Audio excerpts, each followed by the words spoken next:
Bonjour à tous. Aujourd'hui, nous allons parler des formations en ligne et je vous dirai ce que j'en pense. C'est un phénomène très tendance alors que le monde se digitalise et c'est surtout un marché. En 2020, le e-learning représentait déjà 190 milliards de dollars dans le monde et il devrait atteindre 325 milliards de dollars à l'horizon 2025. Dans ce podcast, je ne vais pas vous parler des évidences, cela n'aurait aucun intérêt. Et je ne vais donc volontairement pas parler des formations dont la pertinence est plus qu'évidente, du type apprendre un logiciel ou apprendre à créer un site en ligne ou apprendre la subtilité des réglages manuels d'un appareil photo par exemple, qui sont des formations et des apprentissages pratiques avec un but bien défini et que je qualifierais plutôt de tutoriels qu'on peut trouver pour la plupart gratuitement sur Internet ou moyennant quelques dizaines d'euros.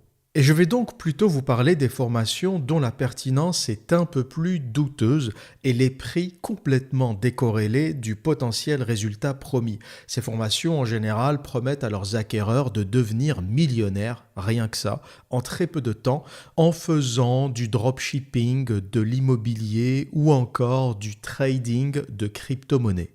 Pour ne pas que ça parte dans tous les sens, j'ai structuré ce podcast en 6 points.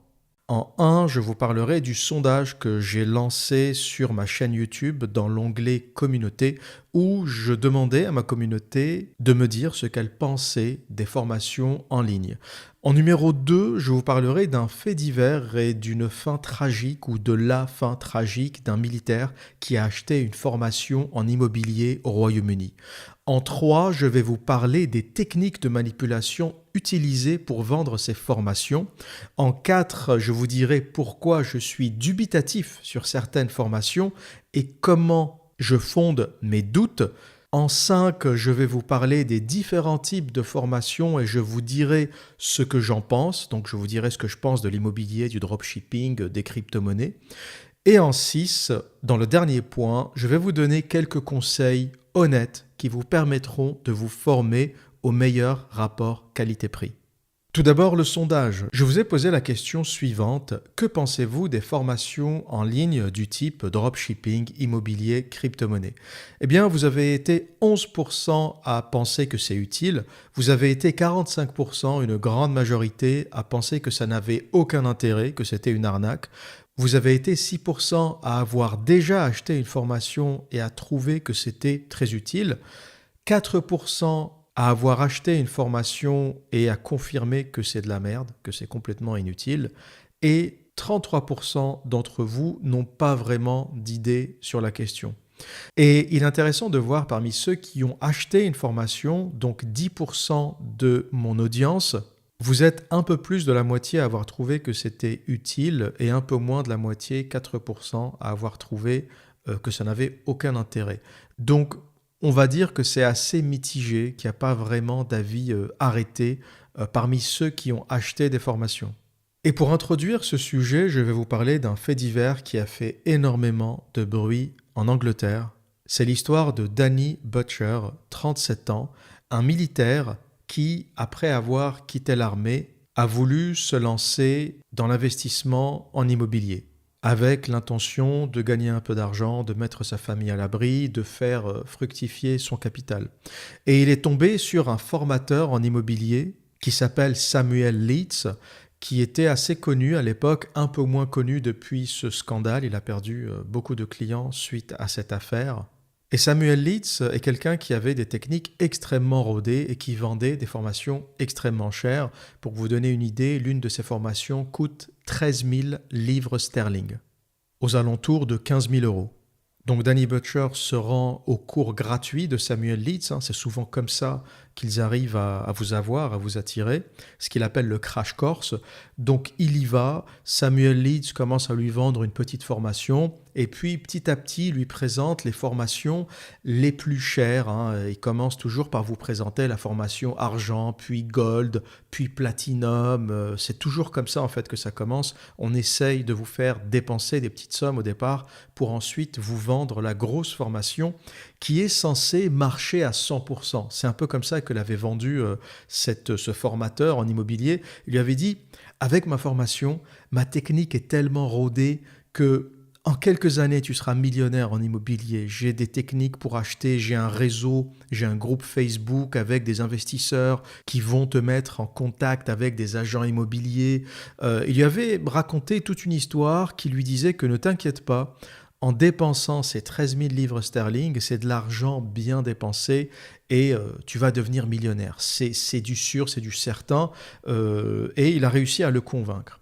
Donc, Danny achète cette formation, il essaye d'appliquer les techniques en immobilier qu'il y avait dans cette formation et il voit que ça ne donne rien.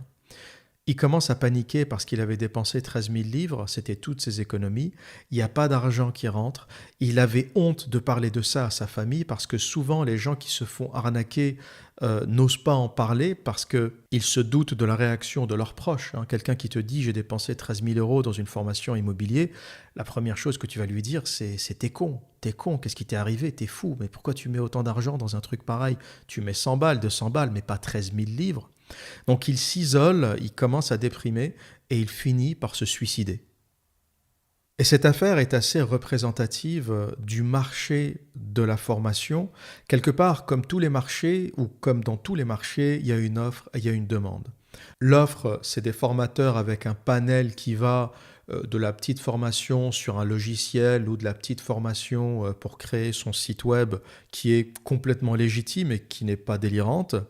Et à l'extrémité du panel, on a les gourous, ceux qui essayent de créer une sorte de culte autour de leur image, d'isoler les personnes de façon à leur faire dépenser des sommes astronomiques qui peuvent aller parfois jusqu'à 30 000 euros. Et l'histoire d'ailleurs avait fait beaucoup de bruit en 2018 avec deux coachs, cette fois-ci pas en immobilier, mais en développement personnel, David Laroche et Franck Nicolas. Il y avait eu un reportage d'M6 qui en parlait à l'époque parce qu'ils ont été suivis par Miviludes, la mission interministérielle de vigilance et de lutte contre les dérives sectaires, en raison des signalements de la part de leur famille, de leurs conjoints, de leurs amis, pour des dérives sectaires parce que ces personnes devenaient complètement envoûtées par le personnage ou par le gourou. Elles dépensaient des fortunes, elles ne pouvaient plus rien faire dans leur vie sans le conseil de ce fameux gourou. Une des personnes qui avait acheté le coaching de David Laroche avait dit que j'ai pris une offre qui devait me permettre d'atteindre 10 000 euros de chiffre d'affaires mensuel en 3 mois. Et bien sûr, il a réalisé que ça ne fonctionnait pas.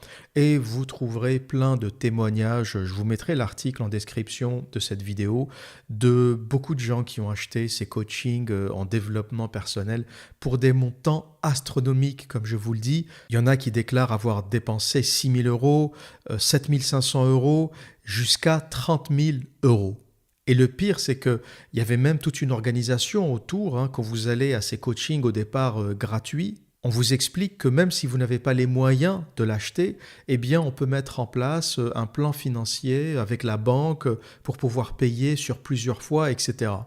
Et l'idée dans ces grandes sessions de masse, quand vous allez à ces coachings avec parfois 500, 1000 personnes, c'est de vous mettre un peu dans la masse, que vous soyez dans le groupe. L'effet de groupe vous donne la sensation que vous participez à quelque chose d'important, quelque chose de grand. Et le gourou va vous faire adhérer à ses idées avec des techniques de manipulation assez simples que je vais aborder dans le point 2.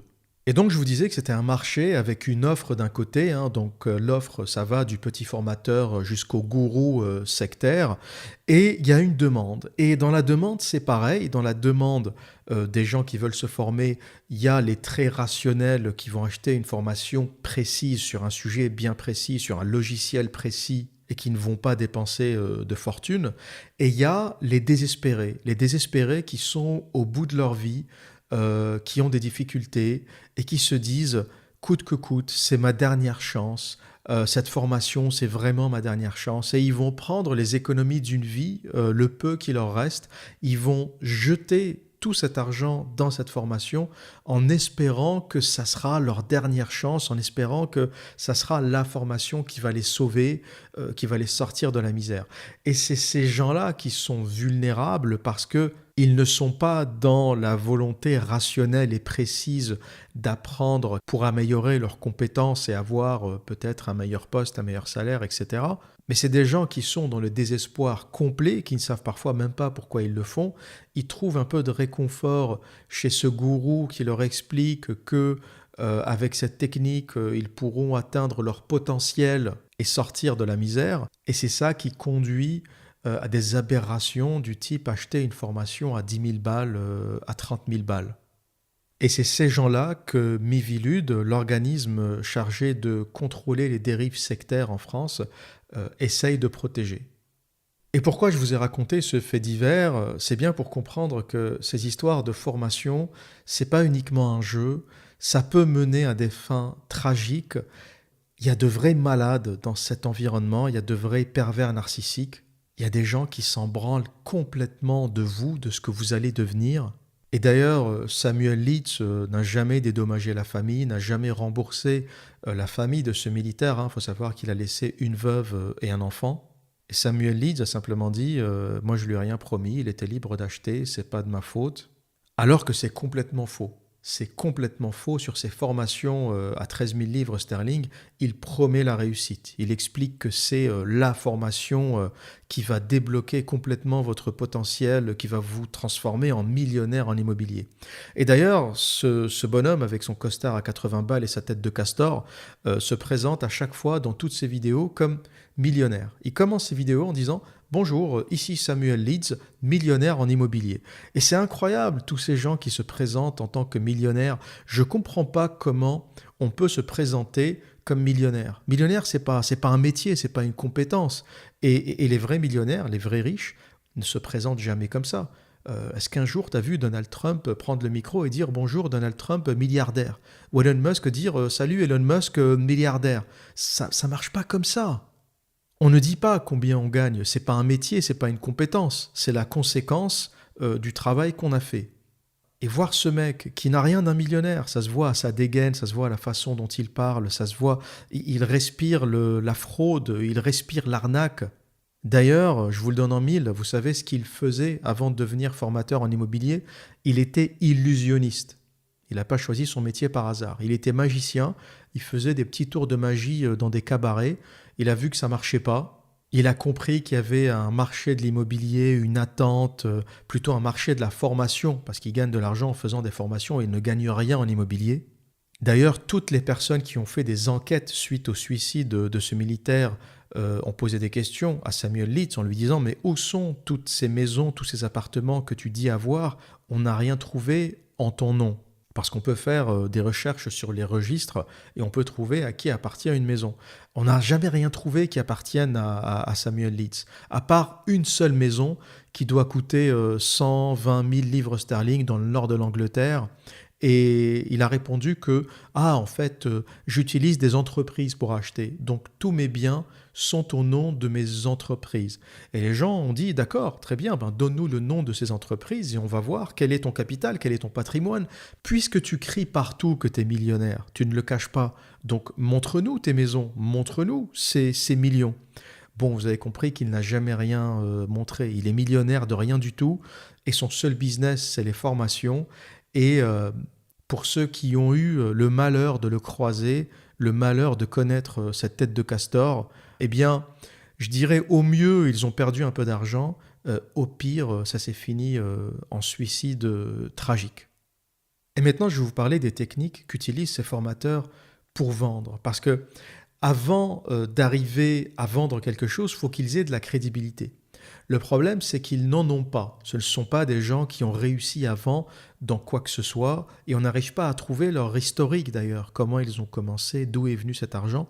Donc ils sont obligés de se créer une espèce de légitimité. Et c'est pour ça que vous les verrez tous prendre des photos allongées sur des Lamborghini, vous savez, les photos de Kéké avec la porte de la Lamborghini ouverte.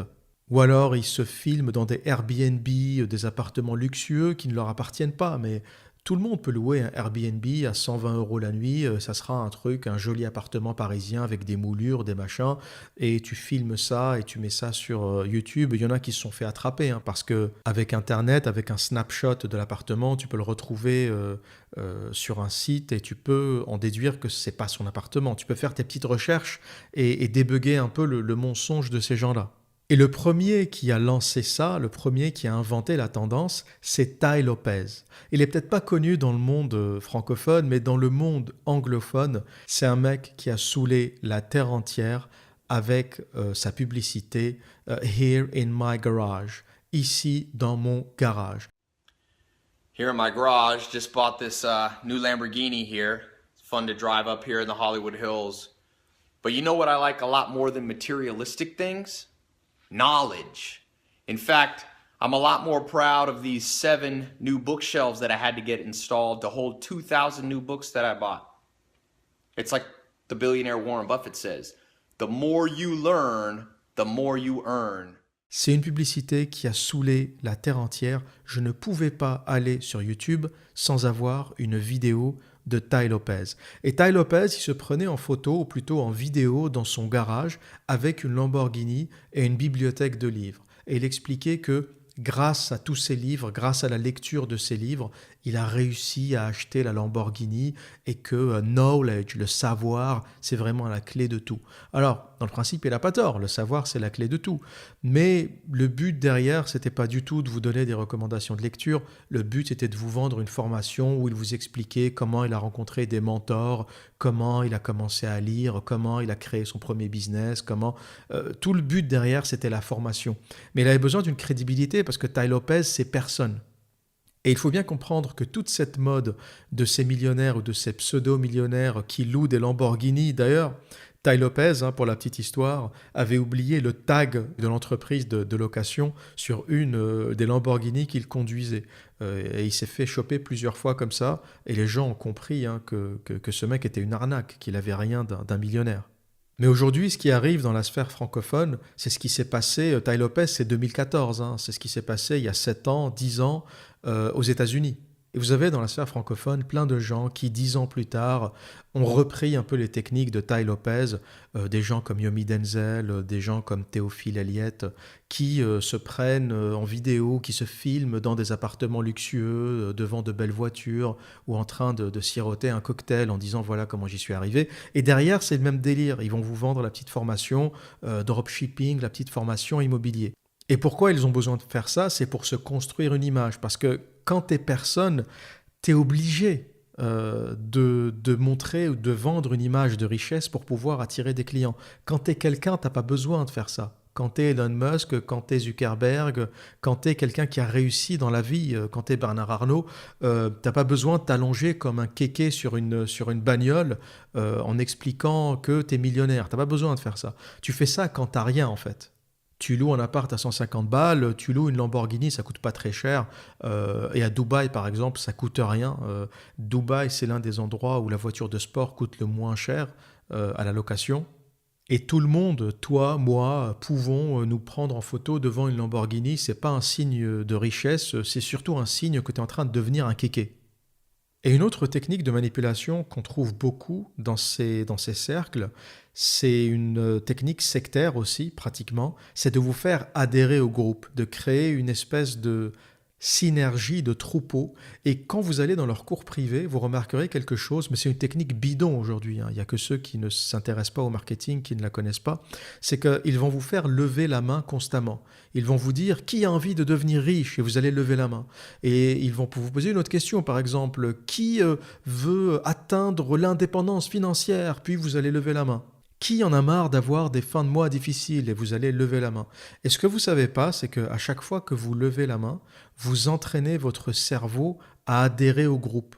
Vous entraînez, vous préparez votre cerveau à dire oui la 4e fois. Quand vous dites oui, oui, oui 3 fois, quand vous levez la main 3 fois, eh bien, lorsqu'il vous demandera quelque chose, parce que tout ça, c'est un chemin naturel qui mène à la formation de 5 000, 6 000, 10 000 balles, 15 000 balles, il faut vous faire adhérer par de petits gestes qui ont l'air innocents, mais quelque part, c'est la fabrique du consentement, c'est la fabrique qui vous prépare à dire oui. Et lorsque le gourou vous vendra la formation, vous aurez du mal à dire non. Vous allez vous sentir mal parce que vous avez été conditionné, surtout avec une foule de 1000 personnes qui lèvent la main et qui dit « Moi, je veux, oui, moi, je veux devenir riche. Moi, je veux l'indépendance financière. » Et à la fin, lorsque vous arrivez à la petite formation de 500, 600 balles, vous la prenez. Et ensuite, si vous avez mordu à l'hameçon, eh bien, le but, c'est de vous vendre la formation la plus chère. Il y a un livre qui en parle très bien. Ce livre s'appelle « Influence » de Robert Cialdini. C'est un livre qui est intéressant ou important autant pour ceux qui veulent vendre, pour ceux qui veulent se lancer dans le marketing, que pour ceux qui veulent éviter de se faire avoir. Tu ne peux pas toucher au marketing ou tu ne peux pas t'intéresser au marketing si tu n'as pas lu ce livre. Et ce livre, entre de bonnes mains, ça peut simplement vous aider à développer des techniques marketing performantes. Entre de mauvaises mains, ça peut vous pousser à développer des pratiques sectaires, ça peut vous pousser à abuser de la confiance de vos clients, ça peut vous pousser à faire des choses qui ne sont pas nécessairement éthiques, pour ne pas dire illégales. Et dans ce livre, Robert Cialdini parle de toutes les techniques des vendeurs, des publicitaires, des commerciaux. Et il explique de façon assez claire comment on fabrique le consentement, comment on fabrique l'adhésion à une marque, l'adhésion à un produit. Et vous y trouverez la technique dont je viens de vous parler, c'est-à-dire qu'une fois qu'on a fait dire oui plusieurs fois à une personne, il est très difficile de lui faire dire non. Et donc, lorsqu'on veut faire dire oui à quelqu'un sur un sujet sérieux ou lorsqu'on veut faire dire oui à un client sur un produit très cher, il faut d'abord commencer à lui faire dire oui sur de petits détails. Oui pour un cours gratuit, oui pour une petite séance gratuite. Et petit à petit, une fois qu'il a dit oui à tout ça, au moment où tu proposes le truc super cher, la formation à 10 000 balles, il aura du mal à dire non. Et s'il te dit non, il aura l'impression de te trahir. C'est-à-dire que tu crées quasiment un sentiment de culpabilité chez ton client, mais j'ai presque envie de dire chez ta proie, chez ta victime. Et Influence est un livre qui a très bien vieilli parce qu'à la base, il était fait pour la vente normale. Hein, il a été écrit bien avant que le commerce en ligne soit développé. Mais j'ai envie de dire que les techniques de manipulation sont assez universelles. Et honnêtement, si vous vous intéressez au marketing, à la vente, à la manipulation, j'espère que vous en ferez bon usage. Mais ce livre est vraiment un indispensable. Et je vous mettrai le lien dans la description de la vidéo pour ceux que ça intéresse. Et je vous mettrai également la fameuse publicité de Ty Lopez, Here in My Garage, la publicité de Keke où il se filme avec sa Lamborghini, qui est à la base, qui est à l'origine de tous les Keke qui ont suivi, y compris dans la sphère francophone, avec son équivalent « Salut à toi, jeune entrepreneur ». Et maintenant, je vais vous expliquer de façon plus précise pourquoi je suis dubitatif vis-à-vis de ces formations. Qu'est-ce qui me met le doute vis-à-vis de ces formations d'immobilier, de dropshipping, de crypto-monnaie, etc.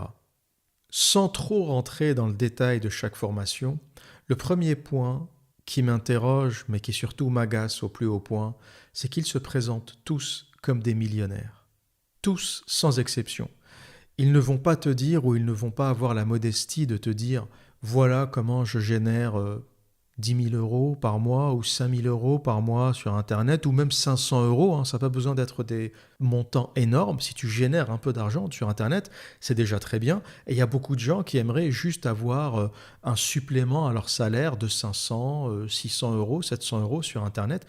Et sans te présenter comme millionnaire, tu peux très bien montrer aux gens comment gagner un revenu supplémentaire sur Internet. Ça n'a pas besoin d'être des millions, ça peut être 300, 500.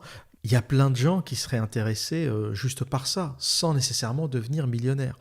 Donc ça, à la base, ça m'agace, et c'est pas un comportement de riche. Il faut savoir que le riche ne te dit jamais « je suis millionnaire ». C'est vraiment un comportement d'arnaqueur, de petite frappe. C'est un truc que fait Tête de Castor, ou plutôt que font Tête de Castor et Ty Lopez. Mais le vrai riche ne te dira jamais qu'il est millionnaire. Et la raison en est simple, c'est que déjà, c'est pas dans sa culture. Il est plus occupé à travailler, à réussir, qu'à expliquer à tout le monde qu'il est millionnaire. Et la deuxième raison, qui est aussi la raison pour laquelle je suis dubitatif face à tous ces gens, c'est les impôts. Ces gens ne parlent jamais d'impôts. Ils vont vous dire « je gagne 10 000 euros par mois, je gagne 20 000 euros par mois, je gagne 1 million par an » et ils ne rentrent jamais dans les détails. Et ma première question c'est « mais tu gagnes 1 million de quoi ?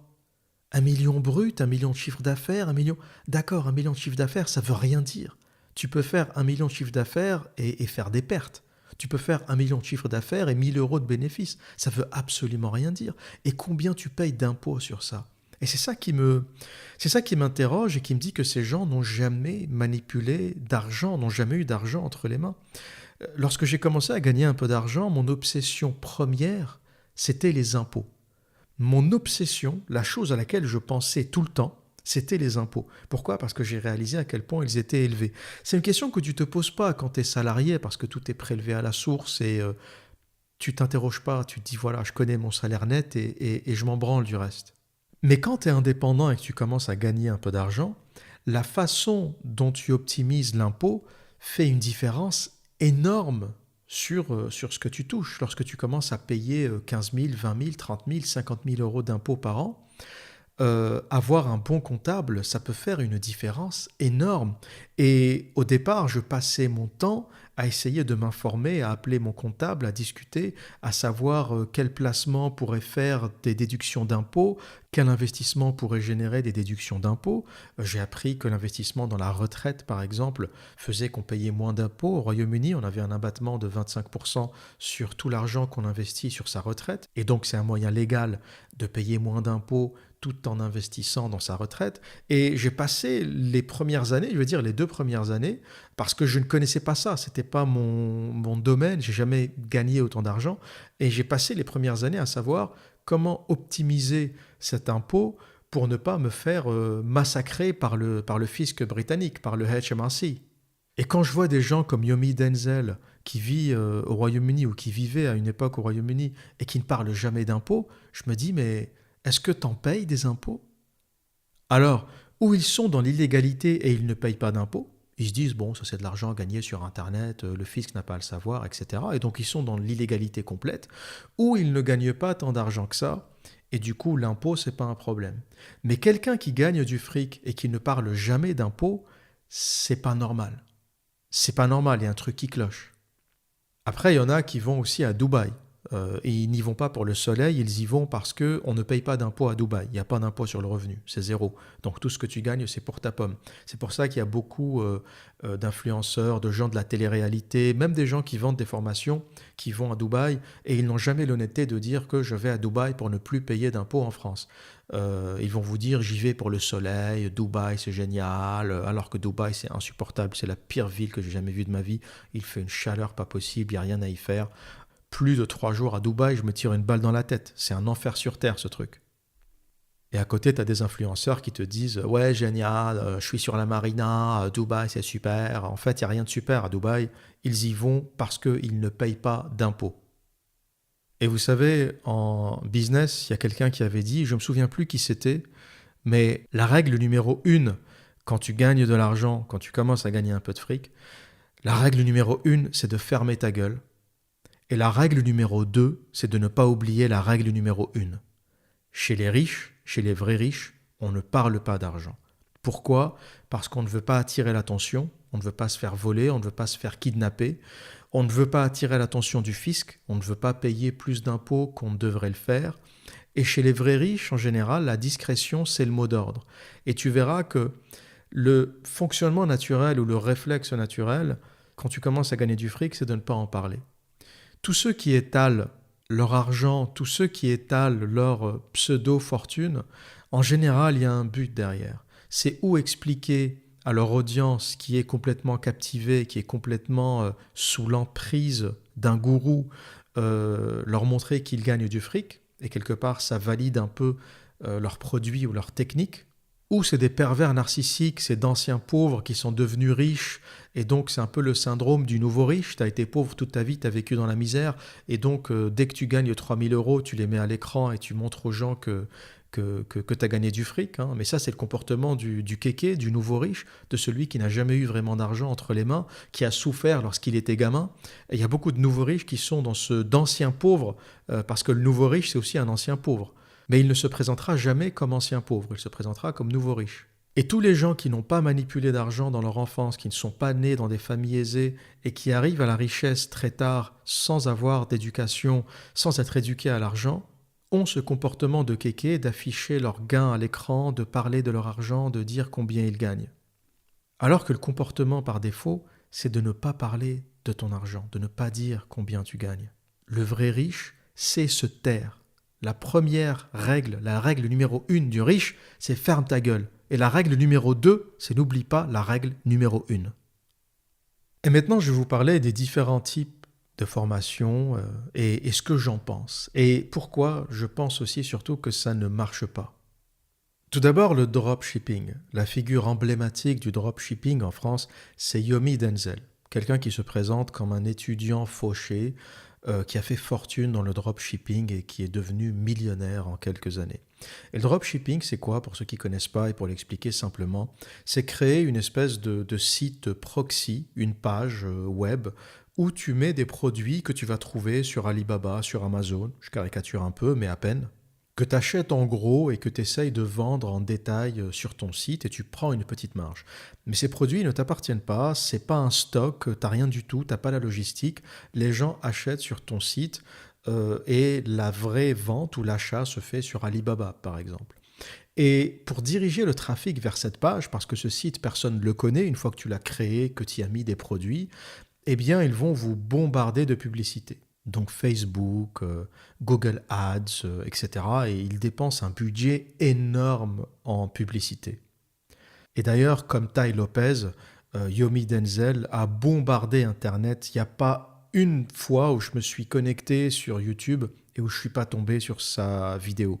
Alors, je suis la mauvaise target, hein. Peut-être qu'il a mis une tranche d'âge, je ne sais pas comment... j'ai pu tomber sur sa publicité parce que je ne regarde pas du contenu de dropshipping, ça ne m'intéresse pas, c'est vraiment le dernier truc que je toucherai sur Internet. Et je me suis dit, mais combien il dépense en budget marketing? C'est pas possible. Il passe plus de temps à faire de la pub qu'à faire du dropshipping en fait. Il fait que du marketing. Et à chaque fois que je l'entends parler, à chaque fois que je vois des vidéos, c'est pour promouvoir ses formations. Donc je me dis, mais il a combien de temps dans sa journée? Parce qu'on a tous 24 heures dans une journée. Mais si tu passes 18 heures à faire de la pub pour tes formations, à parler de tes formations, tu passes combien de temps à faire réellement du dropshipping? Et donc rien qu'en faisant le calcul temps qu'il passe à vendre ses formations, j'ai réalisé en fait qu'il ne faisait que ça. Il n'y avait rien, il n'y a pas de dropshipping derrière. Ou il a peut-être une boutique qui lui rapporte 2000 balles par mois, mais c'est pas les millions qu'il dit gagner. Et d'ailleurs, vous remarquerez que ceux qui font du dropshipping ne parlent jamais de bénéfices. Ils vous disent toujours « j'ai fait un chiffre d'affaires de temps ». Et le chiffre d'affaires, ça ne veut rien dire. Si tu as fait un chiffre d'affaires d'1 million, mais que ton budget publicitaire, c'est 900 000 balles, parce que comme je vous l'ai dit, les pages de dropshipping, c'est des pages où personne ne va en général. T'y vas pas, c'est souvent des trucs suspicieux, un peu dégueulasses. D'ailleurs, je me suis fait la réflexion, la page web de Yomi Denzel est assez pourrie. C'est vraiment pas du niveau de quelqu'un qui se dit maîtriser la création des pages, hein, parce que le dropshipping, ça passe aussi par l'optimisation du SEO, ça passe par l'optimisation des pages Internet en termes graphiques, en termes esthétiques, parce que pour que quelqu'un mette son numéro de carte bancaire dans un site qu'il ne connaît pas, il faut vraiment lui inspirer confiance. J'ai regardé le site de Yomi, je me suis dit, mais c'est pas possible, ce mec, il vend des formations, il explique que c'est un tueur en e-commerce, et sans vouloir me vanter, son site Internet est plus pourri que le mien. Ma page Internet que j'ai fait, ou plutôt mon site que j'ai fait samedi-dimanche et que j'ai un peu bricolé tous les soirs après le boulot, est plus élégant que celui de Yomi Denzel. Et pourtant, je ne suis pas un spécialiste, hein, j'ai rien du tout. J'ai lu un petit tutoriel WordPress, comment créer son site, et j'ai fait ça en bricolant sur mon temps libre. Et bien sûr, quand vous allez sur sa page, c'est la totale. HEC, Harvard, Le Figaro, je me suis dit, c'est pas possible. Forbes, il n'a pas fait tout ça.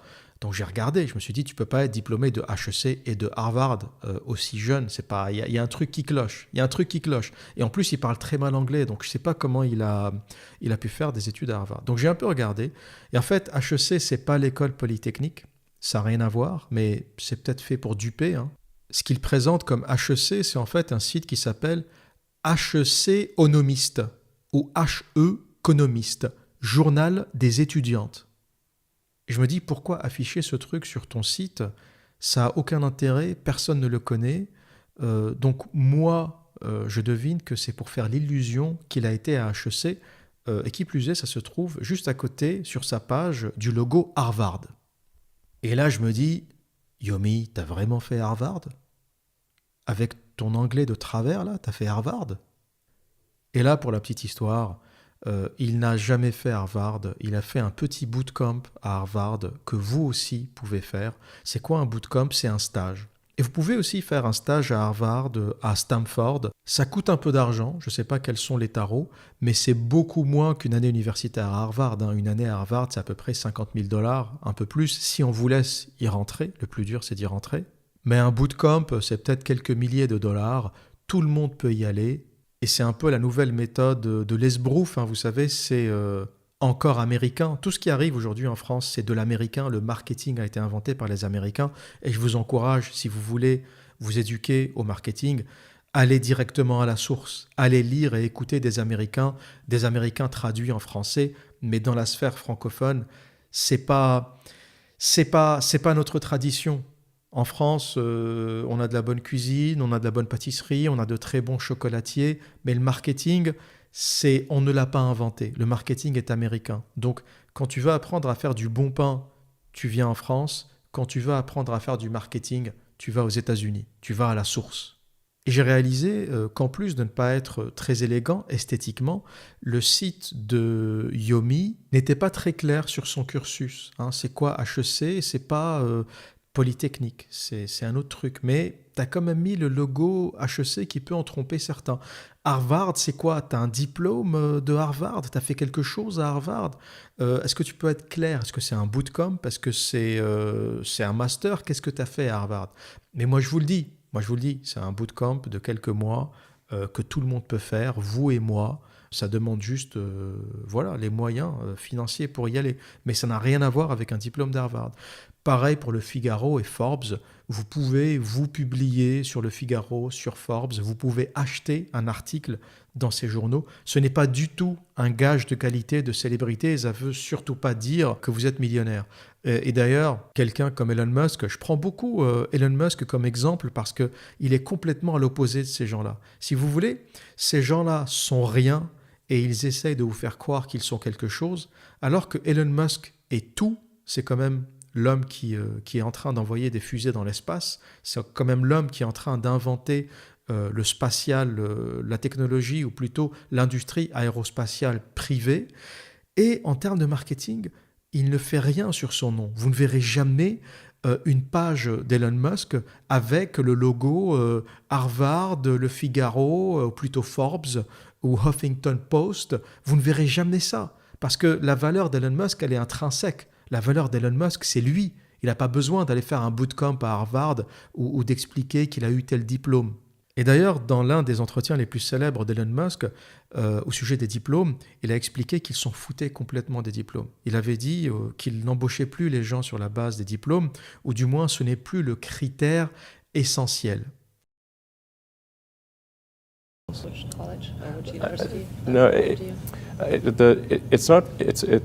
There's no need even to have a college degree Oh, wow, okay. at all, or even high school. I mean, if somebody graduated from a great university, that may be an indication that they will be capable of great things, but it's not necessarily the case.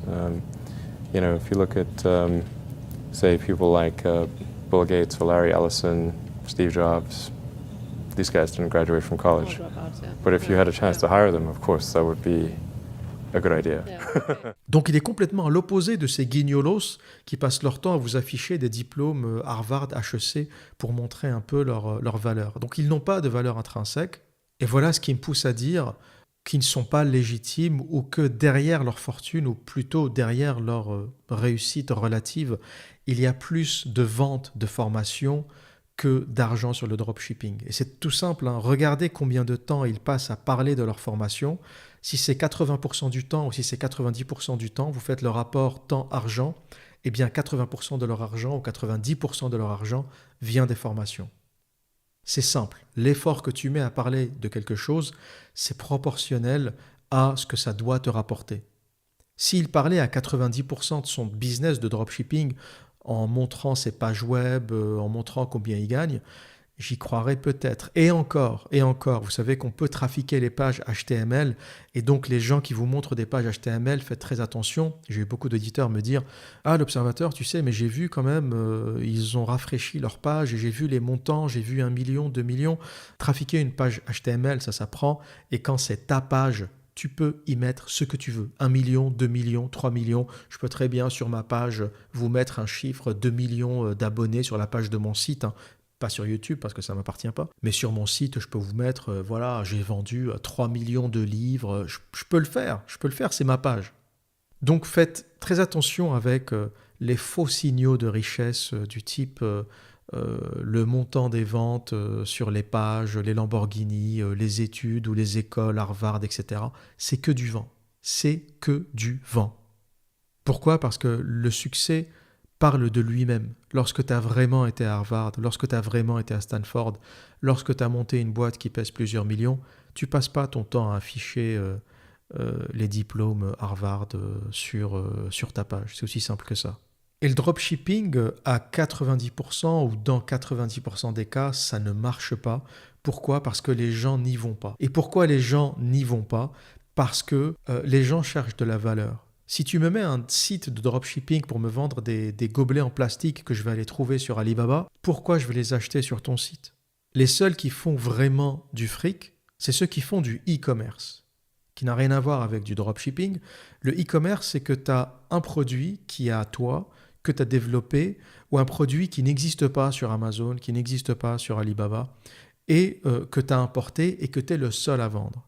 Ça, c'est intéressant parce que quelle est la valeur que tu produit ou quelle est la valeur que les gens viennent chercher chez toi, eh bien, c'est un produit qui n'existe nulle part ailleurs. Et la seule personne autour de moi qui fait du fric sur Internet dans le e-commerce, c'est un ami à moi qui s'est spécialisé dans le rétro gaming. C'est un fan de jeux vidéo à la base, c'est un mordu.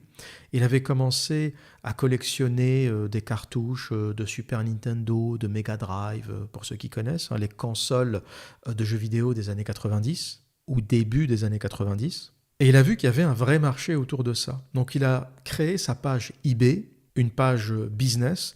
Il a commencé à acheter des jeux rétro gaming un peu partout dans le monde, aux États-Unis, au Japon, en Europe. Il a commencé à faire les brocantes.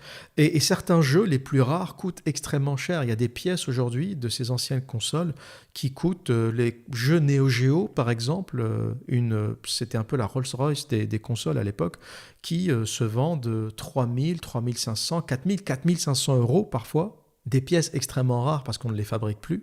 Il a même fait des voyages au Japon pour aller chercher certaines pièces et il ne vend que sur eBay. Il n'a pas eu besoin de créer un site web ou une page web parce que eBay fonctionne très bien. En plus, il a des avis clients, il a des avis très positifs. Et la seule raison pour laquelle ça marche, c'est que, c'est un mordu, c'est un passionné. Il faut savoir que le mec répond à des mails à 2h du mat, à 1h du mat. Il en a rien à cirer, il est à fond dans le truc. Et en plus, il aime ça. Une des fois où j'avais mangé avec lui à midi, il était en train de répondre sur son téléphone à un client qui cherchait Donkey Kong Country sur Super Nintendo. Alors, ça ne me rajeunit pas cette histoire. Mais imaginez le niveau de passion du mec pour répondre à un message d'un mec, je ne sais pas où dans le monde, qui lui dit je cherche Donkey Kong Country 2 sur Super Nintendo, est-ce que tu l'aurais ? Et le mec, il est là et il lui dit oui, je vais te chercher ça, il n'y a pas de problème, etc. Donc, il y a énormément de travail parce que derrière, c'est pas un truc, on dit c'est automatisé, tu n'as rien à faire, tu crées ton site. C'est pas automatisé. Enfin, il n'y a que le site qui est automatisé. La page n'a pas besoin qu'on la manage tous les jours, quoique. Mais répondre à tes clients, c'est un boulot à plein temps. C'est un boulot à plein temps et c'est même la clé de ce business. Sur eBay, quand tu commences à vendre, tu te fais flinguer par 2-3 clients. Par exemple, tu n'as pas envoyé un colis ou tu l'as envoyé en mauvais état ou le produit ne correspond pas à ce que tu devais envoyer. Tu te fais flinguer par 2-3 clients, tu as 1 étoile sur 5 dans les avis et tu es mort. C'est terminé. Et une grosse partie de ce qu'il fait aujourd'hui et une grosse partie de sa rémunération et de son argent vient des revues qui sont exceptionnelles sur eBay. Il a plus de 1000-1200 avis sur eBay et une note extraordinaire. Et donc, tous les gens qui débarquent et qui voient 1500, 1700 avis positifs, ils ferment les yeux en achetant. S'il y a un autre mec qui vend le même produit, mais qui a 15 avis positifs, toi à côté, avec tes 1700, tu l'éclates. Donc, il travaille beaucoup, il travaille énormément, et il passe son temps à recevoir des colis, à faire des colis, à répondre aux messages. C'est quasiment un métier à plein temps, c'est un boulot à plein temps. Il n'y a rien d'automatique ou d'automatisé là-dedans. Mais la seule raison pour laquelle ça marche, c'est que 1, c'est un passionné, 2, c'est un expert dans son domaine. Tu peux lui parler de n'importe quelle console de rétro gaming, de ces jeux de cette période, de n'importe quel produit, de n'importe quelle cartouche, de Neo Geo, de Mega Drive, de Super Nintendo. Le mec, il va te les sortir de sa tête. Il va te dire où la trouver, il va te dire si c'est une vraie, si c'est une fausse, il va lire les numéros de série, il connaît les dates de fabrication. Il sait, il est incollable. Et l'autre raison pour laquelle il fait du fric, c'est qu'il y a énormément de valeur là-dedans. Il y a énormément de valeur. Une cartouche Neo Geo qu'il va trouver dans une brocante à 30 ou à 20 euros, il va la revendre 3000 balles sur Internet. Si le mec de la brocante ne sait pas ce qu'il vend, les marges sont énormes. Et autre chose, c'est que les tranches d'âge aujourd'hui qui achètent ces produits, entre 35 et 45 ans. Aujourd'hui, c'est ça, hein, la génération Nintendo des années 90, ou ceux qui jouaient fin des années 80, début des années 90, aujourd'hui ont entre 35 et 45 ans. Et c'est la tranche d'âge qui a le plus haut pouvoir d'achat. Entre 35 et 45, tu as pratiquement le plus haut salaire ou les plus hauts salaires que tu auras jamais dans ta vie, jusqu'à 50 ans. Donc c'est un business qui est basé sur la nostalgie. Le mec qui va acheter une cartouche de jeu vidéo, c'est parce que ça lui rappelle un cadeau de son père ou de sa mère quand il était gamin, ça lui rappelle son premier jeu vidéo. C'est un peu la Madeleine de Proust en fait. Donc les mecs s'en foutent du prix, s'en foutent. S'il veut ce fameux jeu qu'il a eu quand il avait 12 ans et ça lui rappelle sa première cartouche de jeu vidéo ou le premier plaisir qu'il a eu avec sa console, sa première expérience de jeu, il va y mettre le prix, même si c'est 2000, même si c'est 2500 balles, on est dans le sentimental, on est dans l'émotionnel. Donc on a un public nostalgique qui a un très haut pouvoir d'achat. Et donc aujourd'hui, dans le rétro gaming, si tu t'y connais, si tu es un passionné, tu peux tout exploser, tu peux largement en vivre.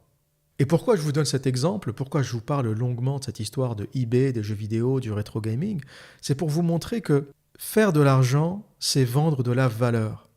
Faire de l'argent, c'est pas aller acheter une babiole sur Alibaba, une merde, un parapluie, une montre, la mettre sur ta page et espérer que quelqu'un va l'acheter. C'est pas ça, faire du business. Faire du business, c'est vendre de la valeur. Et ce qui m'agace avec ces formateurs de dropshipping, c'est qu'ils vous expliquent que tout le monde peut gagner de l'argent sur Internet, tout le monde peut créer sa boîte de dropshipping, t'as qu'à créer une page, t'y mets ce que tu veux, des slips, des gobelets, des parapluies. Peut-être que les plus sérieux vont vous conseiller de vous spécialiser dans une niche et les gens vont cliquer, vont acheter. Les gens ne cliquent pas sur n'importe quoi, les gens n'achètent pas n'importe quoi, surtout si c'est un produit qui existe sur Amazon ou sur Alibaba. Moi, le premier réflexe que j'ai quand je trouve un produit qui m'intéresse sur un site un peu suspicieux, c'est d'aller le chercher directement sur Amazon. Mon premier réflexe, c'est de voir s'il existe sur Amazon. Pourquoi ? Parce que Amazon, c'est la sécurité. C'est aussi pour ça qu'ont réussi les GAFA. Les GAFA, c'est la sécurité. En 10 ans, 12 ans sur Amazon, pas une seule fois je me suis fait arnaquer, pas une seule fois on ne m'a pas remboursé, pas une seule fois j'ai eu un souci. Donc Amazon, quand je mets mes coordonnées bancaires sur Amazon, pas une seule fois je me suis fait pirater ma carte bancaire. Donc Amazon, c'est la sécurité.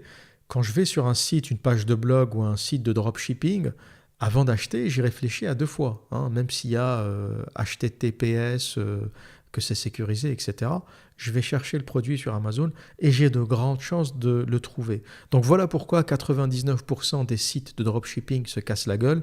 1, ils proposent des choses qu'on peut trouver ailleurs. 2, ils n'inspirent pas énormément confiance. C'est souvent des pages web un peu bricolées. Et c'est assez marrant d'ailleurs, la page web de Yomi Denzel est assez... pour quelqu'un qui se dit créer des pages de dropshipping incroyables, je suis un peu déçu, je m'attendais à un meilleur design. S'il a besoin de quelques conseils, je peux lui en donner, de ce que j'ai appris, de ma petite expérience. Je me suis formé tout seul sur le sujet. Et il n'y a pas d'autre secret que le travail. Quelque part, les gens qui se font arnaquer aussi, je dirais, ils sont un peu fautifs. Pourquoi ? Parce qu'ils ont le défaut de la paresse. Ils veulent de l'argent facile. Et je vais vous apprendre quelque chose. Il n'y a pas d'argent sans effort. Ça n'existe pas. C'est comme gagner à la loterie. Ça peut t'arriver, mais tu as une chance sur plusieurs millions pour que ça arrive.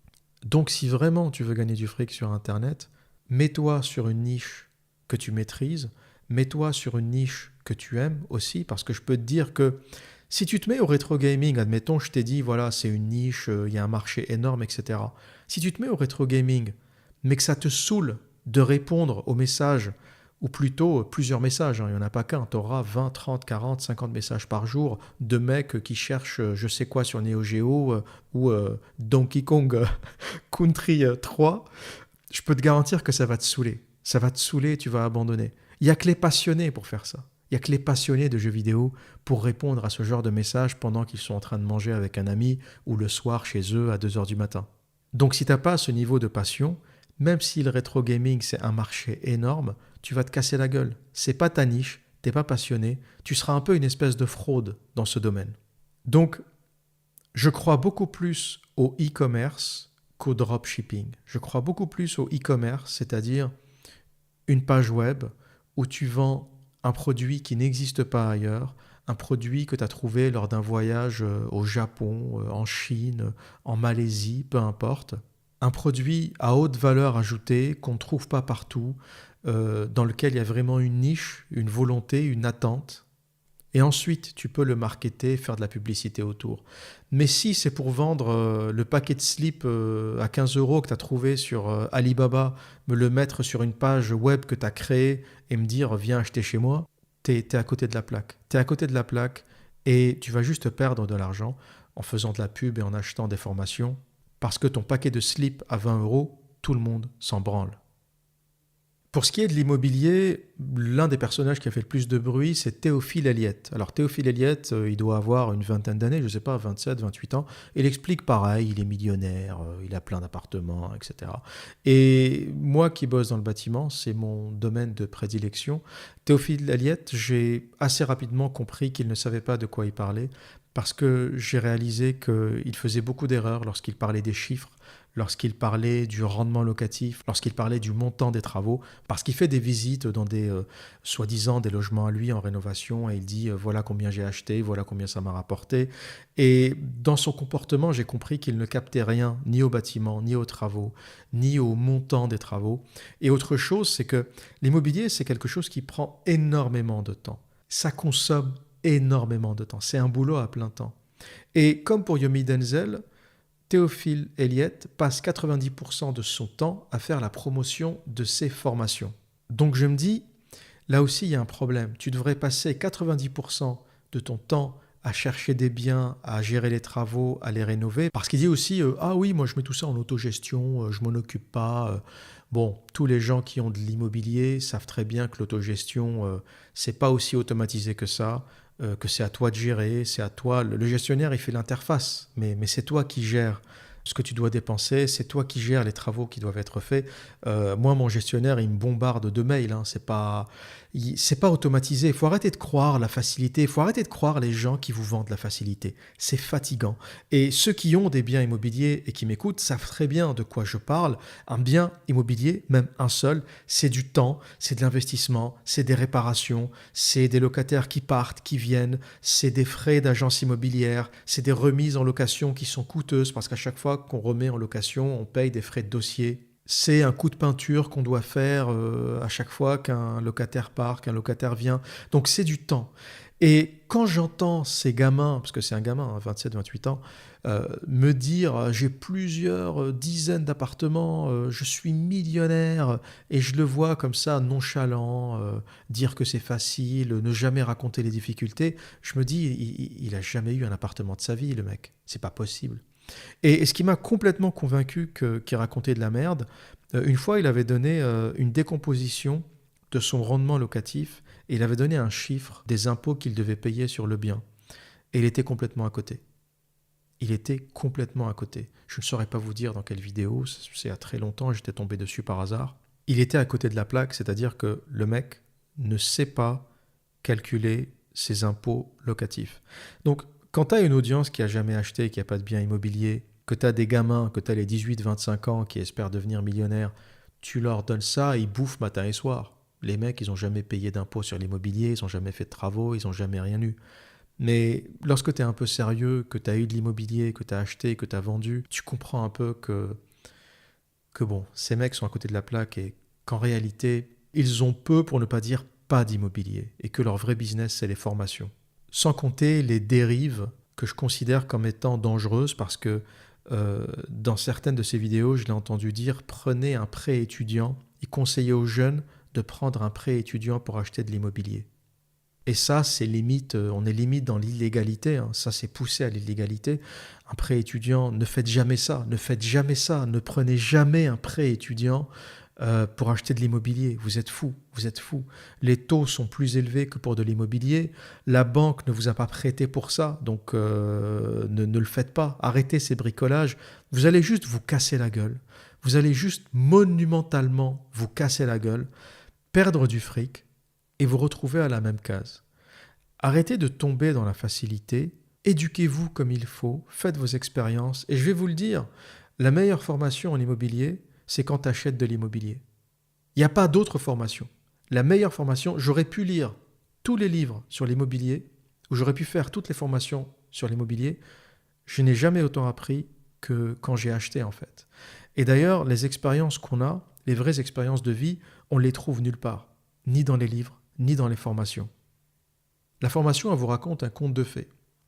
Du type, ouais, j'ai trouvé ce bien, 120 000 euros, j'avais pas d'apport, j'ai emprunté avec 0 apport, j'ai un cash flow de 300 euros par mois sans rien faire.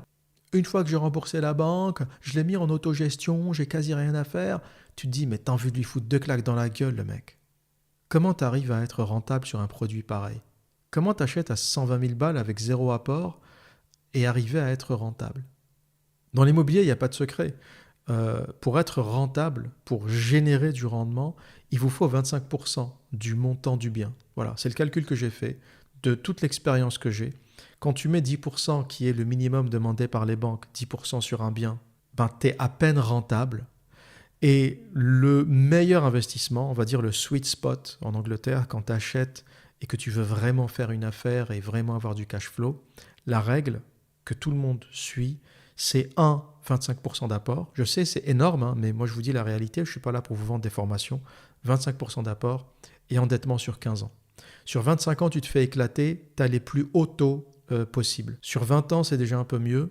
Sur 15 ans, tu es rentable. Et tous les investisseurs en immobilier sérieux, c'est 25% de capital ou plus, 25% du montant de la propriété, du montant du logement, et le reste emprunté sur 15 ans. Pourquoi 15 ans? Parce que sur 15 ans, les taux sont très très bas. En France, c'est un peu différent. Les taux sont quasiment bas, surtout en ce moment. Mais en Angleterre, les taux ne sont pas bas. Le taux sur 25 ans, il est à 2,52, 2,50, 2,52 en ce moment. Pourquoi? Parce que l'économie britannique se porte un peu mieux. Il ne faut pas oublier que les taux bas, c'est les taux d'une économie qui ne fonctionne pas. Hein, ça veut dire que l'argent est gratuit. Et pourtant, il y a encore du chômage, les entreprises ont du mal à emprunter, etc. Quand les taux montent, c'est que l'économie décolle. Ça veut dire qu'à 2,5, hein, pour vous donner un exemple, à 2,5 ou 2,52, en Angleterre, les gens achètent. En France, à 1,60 ou à 1,50, les gens n'achètent pas. Donc avec un point de plus en Angleterre, les gens achètent quand même. Ça veut dire que l'économie se porte mieux, que les gens ont de l'argent et que les gens achètent. Donc les taux très très bas, ce n'est pas forcément une bonne chose, hein. Les taux très bas, c'est simplement un indicateur que l'économie patauge, ce qui est le cas de tous les pays de la zone euro. Mais aux États-Unis et en Angleterre, il n'y a pas de taux sur l'immobilier à 1,50 ou à 1,30 ou à 1 ou à 0,75 comme on peut en avoir en France, hein. Ça n'existe pas. Même sur 15 ans, vous serez peut-être à 1,80 ou à 1,60, alors qu'en France, sur 15 ans, je ne sais plus, je n'ai pas vérifié, mais peut-être qu'on est à 1% ou à 0,75, je ne sais pas, mais on doit être très bas sur 15 ans. Donc quand je vois des guignols expliquer qu'ils sont millionnaires en immobilier, que la vie est belle, qu'ils n'ont jamais de problème, qu'ils ont des dizaines de propriétés, et en plus ils passent leur temps sur YouTube et que tout ça se gère tout seul, l'immobilier qui est le domaine le plus compliqué pour investir, le plus long, le plus chiant, qui demande le plus de temps par rapport à des stocks options, par rapport à d'autres investissements, l'immobilier c'est beaucoup de travail. C'est aussi un investissement qui est très injuste, qui demande beaucoup de savoir, parce qu'à une rue près, eh bien, tu peux tomber sur l'affaire du siècle ou sur une arnaque. Tu peux tomber sur un bien qui va te ruiner ta vie, hein. L'immobilier, c'est pas toujours radieux, c'est pas toujours joyeux. Tu peux acheter un truc en pensant que c'est une bonne affaire et tu vas passer ta vie à le rénover, tu vas passer ta vie à mettre la moitié de ton salaire à réparer le toit, à réparer les fenêtres, à réparer des trucs qui partent en couille. Il y a des gens qui ont déprimé après avoir acheté une maison parce qu'ils se sont retrouvés en négatif, ils se sont retrouvés endettés en plus de leur prêt immobilier parce qu'ils n'ont pas réalisé la quantité de travaux qu'il fallait réaliser. Donc il y a plein d'affaires tragiques autour de l'immobilier. Donc l'immobilier, c'est vraiment un domaine des gens qui savent, des gens qui maîtrisent un peu. Et encore une fois, pour Théophile Elliott, quand je vois le temps qu'il passe sur YouTube, quand je vois le temps qu'il passe à faire des formations, je me dis, mais quand est-ce que tu visites tes biens? Quand est-ce que tu t'occupes de tes affaires? Quand est-ce que tu es un YouTuber en fait? Alors, explique-moi comment ça se passe. Peut-être qu'il y a un truc que je n'ai pas compris, hein, mais explique-moi. Mon expérience personnelle de l'immobilier, c'est que c'est un truc énergivore qui consomme beaucoup de temps également et potentiellement dangereux pour ceux qui tombent sur un bien toxique et qui passent leur vie en fait à essayer de le réparer, de le rembourser, qui vont plus en vacances, qui ne dépensent plus, qui font plus plaisir à leurs gamins parce que leur maison est devenue un gouffre. Et les crypto-monnaies, qu'est-ce que je pense des crypto-monnaies? Alors là, la crypto. Grand sujet, la crypto. Quelqu'un m'a dit, quand j'ai un peu critiqué les cryptos, « Ah, l'observateur, tu sais, moi j'ai fait 30% sur les cryptos cette année, pourquoi tu dis que c'est de la merde ?» Ce que j'ai envie de vous dire sur les cryptos, c'est que on est dans un bull market. Le bull market, c'est le marché du taureau, c'est le marché qui est vers le haut, hein. Quand ça monte, on dit qu'on est dans un bull market, le marché du taureau. Quand ça se casse la gueule, quand ça descend, on dit qu'on est dans un bear market. Bear market, c'est le marché des ours. Et pourquoi cette analogie? En fait, quand le taureau vous rentre dedans, quand il vous attrape, il vous prend avec ses cornes et il vous monte vers le haut. Et quand un ours vous attaque, il a tendance à vous descendre. Avec ses pattes, il vous plaque au sol. Et dans les cryptos, on est dans un bull market. Et ça monte, ça monte, ça monte. Et tout le monde a fait 30%, 40%. Même ma grand-mère a fait 30%. C'est-à-dire que si toi, tu as fait 30% grâce à une formation, tu n'avais pas besoin de l'apprendre. N'importe qui mettait une pièce sur le Bitcoin en début d'année a fait fois 1,5, fois 2 si tu t'y es mis un peu plus tôt, fois 4, fois 10. Donc, est-ce que c'est ta formation? Est-ce que c'est le génie de la formation? Ou est-ce que c'est le marché qui ne fait que monter? Et tout est monté, pas que les crypto-monnaies. Moi, j'ai fait 20% sur le S&P 500. J'ai rien fait, pas de formation. C'est un index passif. J'ai juste mis du fric, c'est tout. Ma retraite est sur le S&P 500. Donc, je mets du fric. J'ai jamais vendu une seule action de mon S&P 500 depuis que je l'ai. Ça fait 10 ans que je l'ai. Je n'ai pas vendu une seule action. Je n'ai fait qu'acheter, y compris quand ça se casse la gueule, y compris quand ça descend. Et au contraire, quand ça descend, je continue à acheter. Sauf que le S&P 500, c'est de vraies entreprises. J'ai acheté un truc qui paye des dividendes. Même quand le marché se casse la gueule, les compagnies du S&P 500, Apple, Amazon, Facebook, continuent à me payer des dividendes. Donc, dans un marché qui se casse la gueule, ça continue à payer. Pourquoi? Parce que c'est de vraies entreprises. Les crypto-monnaies ne payent pas de dividendes. La crypto-monnaie, comment tu gagnes de l'argent? C'est un peu un Ponzi scheme, hein. C'est les autres qui mettent de l'argent dans la crypto-monnaie qui font que tu gagnes plus d'argent. Il n'y a pas de valeur intrinsèque, il n'y a pas de création de monnaie ou de richesse, contrairement à l'achat d'une entreprise. Et on est dans un cycle où tout est monté. Mais tout, n'importe quelle action, n'importe quel stock, tous les gens qui ont acheté ont fait des profits.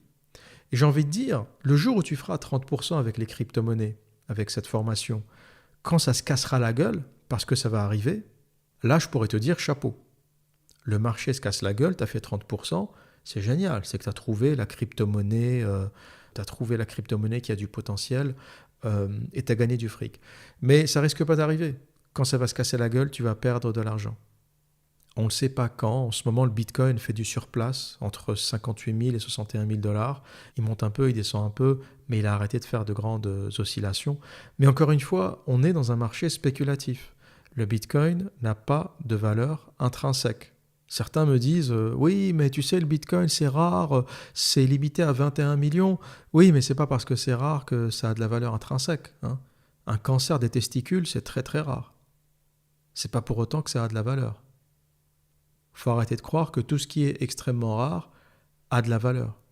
Le Bitcoin n'a pas de valeur intrinsèque. Il a juste la valeur de la confiance que les gens ont envie de mettre dans le Bitcoin. Il y a une espèce d'espoir autour du Bitcoin, une espèce de révolte aussi contre les banques centrales, contre la monnaie. Mais finalement, les petits porteurs du Bitcoin se comportent ni plus ni moins que les grands spéculateurs de Wall Street.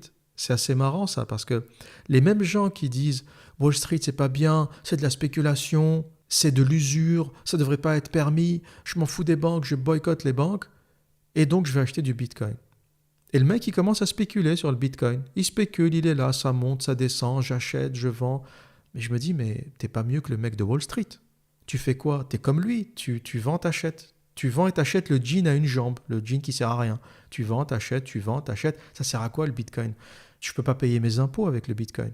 Quand vous me dites, oui, la monnaie, ça n'a plus de valeur, c'est de la monnaie de singe. Ben non, c'est pas de la monnaie de singe.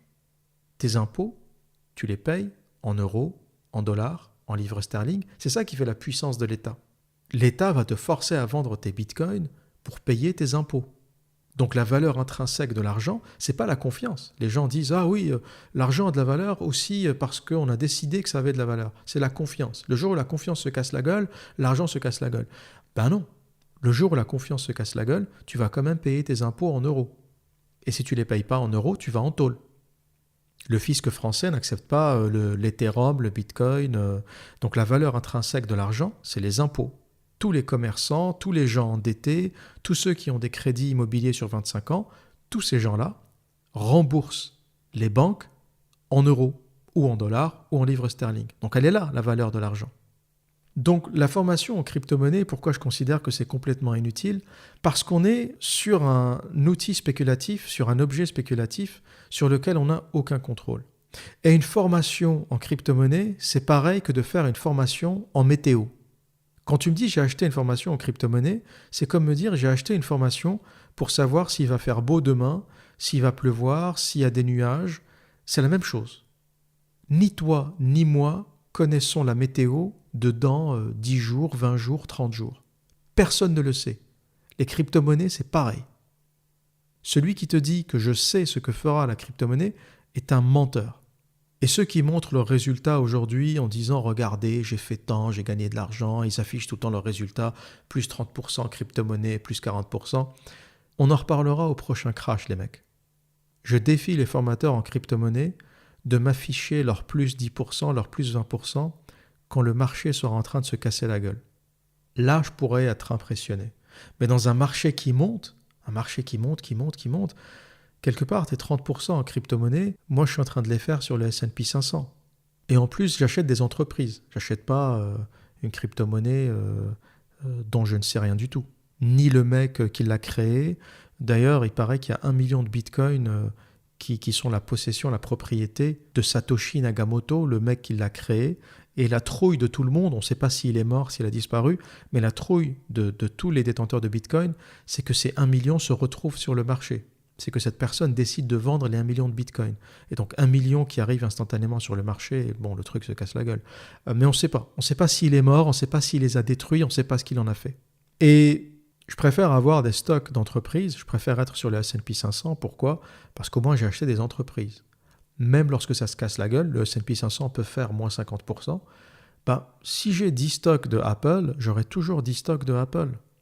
Ça a perdu 50% de valeur, d'accord, mais j'ai toujours mes 10 stocks en main. Quand les gens disent oui, mais la bourse aussi, j'ai perdu de l'argent en bourse, ben, t'as rien perdu tant que t'as pas vendu. Ceux qui perdent en bourse, c'est ceux qui vendent. Mais tant que j'ai pas vendu, j'ai rien perdu.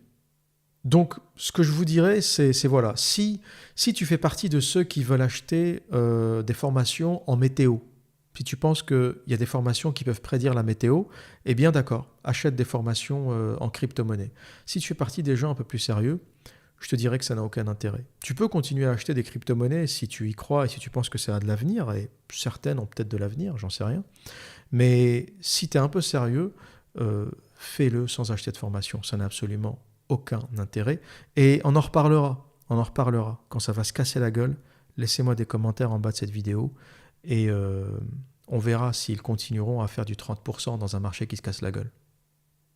Et pour finir, pour conclure cette très longue vidéo, je vais vous parler d'un site, je vais vous donner un petit conseil d'un site où vous pourrez vous former, trouver des formations très intéressantes pour ceux qui veulent se former à moindre coût. Je précise que je n'ai pas de lien affilié avec eux, je n'ai pas d'accord commercial avec eux. C'est simplement un site que j'ai utilisé moi-même et sur lequel j'ai acheté des formations Revit. Revit, c'est un logiciel d'architecture en 3D. Et à l'époque où je me suis intéressé, il y a déjà, je ne sais pas, peut-être 7-8 ans, même un peu plus, je m'y étais rendu pour acheter des formations Autodesk Revit. Et les formations ne coûtent pas très cher, hein. Ça coûte entre 10 et 15 euros. Ça casse pas la banque. Et c'est des formations que j'ai trouvées personnellement très bien, très utiles. Et vous trouverez aussi sur Udemy, alors je ne sais pas comment on prononce, hein, si c'est Udemy en anglais ou Udemy en français, je vous mettrai le lien dans la description. Encore une fois, si vous y allez en votre propre âme et conscience. Je n'ai pas de lien affilié, je n'ai pas de liens commerciaux avec eux. Hein. Donc c'est vraiment un conseil honnête et gratuit que je vous donne. Vous y trouverez aussi des formations en dropshipping, en immobilier, s'il y a des curieux. Et vous verrez que ces formations aussi sont à 12 euros, 15 euros. Ça ne casse pas la banque. Certaines sont très bien, c'est transparent, il y a des avis. Contrairement à ces gourous qui vous vendent des formations où on ne sait jamais si les témoignages sont authentiques ou pas, là sur cette plateforme, tous les témoignages sont authentiques parce que la plateforme ne triche pas les résultats. Hein. C'est une plateforme qui permet aux créateurs de mettre leur formation dessus. Donc les avis sont relativement honnêtes, j'ai même envie de dire parfaitement honnêtes. Et d'ailleurs, il y a aussi des avis négatifs. Hein. Il y a de très mauvaises formations avec des avis négatifs. Mais quand vous voyez une formation avec 250 avis positifs, surtout dans le monde anglophone, hein, j'avais acheté les formations en anglais, et sur certaines formations Revit, vous avez 1200, 1600 avis, donc c'est un échantillon assez large pour se faire une idée. Et il y a vraiment de tout sur cette plateforme, c'est une vraie mine d'or, que ce soit pour créer son site, pour créer une page de e-commerce, pour ceux que ça intéresse. Il y a même des formations en immobilier. Alors, je ne sais pas si elles ont un intérêt. Personnellement, je pense que les formations en immobilier n'ont pas d'intérêt. C'est vraiment un apprentissage de vie, c'est un apprentissage de terrain. Mais l'avantage de ce site, l'avantage de Udemy ou Udemy, c'est que même si la formation n'est pas terrible, même si tu te fais avoir, tu auras dépensé 12 euros, quoi. C'est pas 700, c'est pas 800, c'est pas 13 000 euros. T'as payé pour voir, t'as payé, t'as pas aimé, tant pis. Mais même si tu achètes 10 formations, t'en auras pour 120 euros. Et c'est surtout ça que je vous conseille, si j'avais un conseil à vous donner. Lorsque vous achetez des formations, ne mettez que l'argent que vous êtes prêt à perdre. C'est vraiment ça le conseil que je vous donne. Ne mettez pas l'argent avec lequel vous êtes censé payer votre loyer. Ne mettez pas l'argent avec lequel vous êtes censé payer vos factures d'électricité. Ne mettez pas l'argent dont vous avez besoin. Parce que la formation, tu ne sais pas ce qu'elle va donner. Tu ne sais pas si elle est bien, si elle n'est pas bien. Tu ne peux pas baser ta réussite sur une formation. Tu ne peux que la consulter, voir ce que ça donne. Peut-être que tu en tireras quelque chose, peut-être pas. Peut-être que tu apprendras quelque chose qui te sera utile sur le moment, mais qui ne sera pas utile plus tard. Quand j'ai acheté cette formation Revit, Autodesk, je pensais que je continuerais à faire des dessins et donc j'améliorerais mes compétences en modélisation 3D, mais finalement je ne l'ai jamais utilisée parce que Je suis très vite passé en maîtrise d'œuvre d'exécution sur les chantiers, tout simplement parce que c'est là où on gagne le plus d'argent. Aujourd'hui, en architecture, les gratteurs, les dessinateurs ne gagnent absolument rien. Même ceux qui font de la modélisation, de la 3D, c'est fini. L'architecture, comme discipline, est morte. Les seuls qui s'en sortent sont ceux qui ont fait la transition sur le chantier ou qui ont fait une transition en maître d'œuvre d'exécution comme moi, ou qui ont monté leur boîte de BTP, leur petit business où ils font conception et réalisation, ce genre de choses. Mais le dessin pur, le gratteur, le dessinateur, l'architecte concepteur, c'est fini. Ça continuera d'exister, mais en termes de revenus, c'est vraiment ridicule. Mais voilà, l'apprentissage était intéressant, ça ne m'a pas coûté une fortune. J'ai dû acheter 2 formations, une beginner et une intermédiaire. Ça a dû me coûter, je ne sais pas, 15 livres sterling. Pour les 2, j'ai dû en avoir pour 30. Puis voilà, j'ai perdu 30 balles. C'est pas la fin du monde. Ça a été utile parce que je sais comment fonctionne Revit.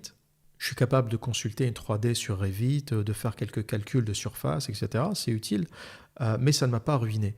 Et voilà le conseil que je vous donne. Quel que soit l'argent que vous mettez toujours l'argent que vous êtes prêt à perdre.